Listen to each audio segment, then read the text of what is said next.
in this video, I want to talk about rebranding, or should I say anti-rebranding, because we will not be rebranding in 2026. Okay, for what? I get it. There's so much social pressure about rebranding, new year, new me, new goals, new attitude, a new look, new everything. But is that always necessary? Actually, sometimes all of this constant rebranding kind of feels a little bit more like an avoidance coping strategy. Hey guys, welcome back to my channel. It's your girl Nadz, and on this channel we discuss everything self-care, from mental self-care to physical self-care, from makeup of motherhood and lifestyle. So if that's something you're interested in, don't forget to like, comment and subscribe.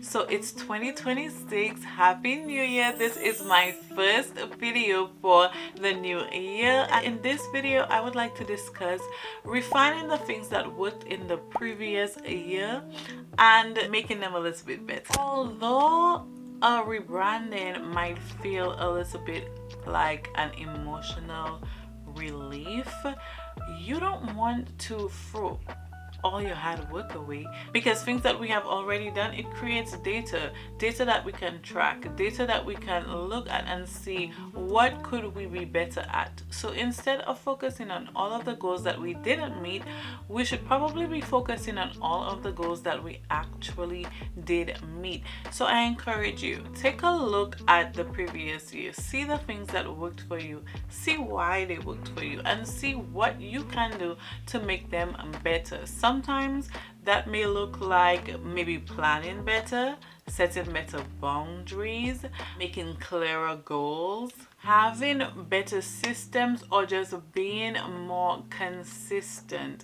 In 2025, I realized that I can actually buckle down and do the things I considered being very hard. At the end of last year, my husband was like, let's do a 30-minute a day treadmill challenge, and I said okay, bet. And I actually did it. I did it all the way up until Christmas Day, or the day before Christmas actually, and I was very proud of myself. The reason I didn't continue is because I had guests over, but as soon as they left, I went right back on that treadmill for 30 minutes. And even though there was 2 or 3 days that I didn't have the entire 30 minutes to spend on the treadmill, I did 15 minutes instead. And I think that has a lot to do with a mindset shift. So I noticed that, and I realized in 2026 I need to be working more on my mindset.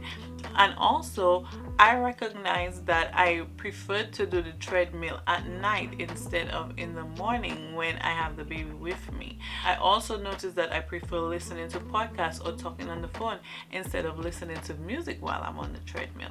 So this year I know how to refine that, and I know that I'll be doing the treadmill at night while listening to a podcast for 30 minutes. Think about it this way. If you have been working on a better version of yourself all 2025, but you didn't meet some of the goals that you intended to, if you throw all that data away, if you throw all that hard work away and start from zero, it might be even more stressful on your nervous system, because now you'll be chartering into new territory. It's unfamiliar to you, and that may make you more anxious, which is not the goal.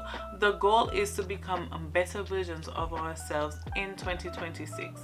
So that's why I think sticking with what is familiar and what has been working will benefit you in the long run. Buckling down on the things that have worked previously only strengthens your sense of self. It helps you to feel less anxious and helps you to make decisions faster. So I encourage you, sis, just keep going, okay? Or like they say in Nemo, just keep swimming.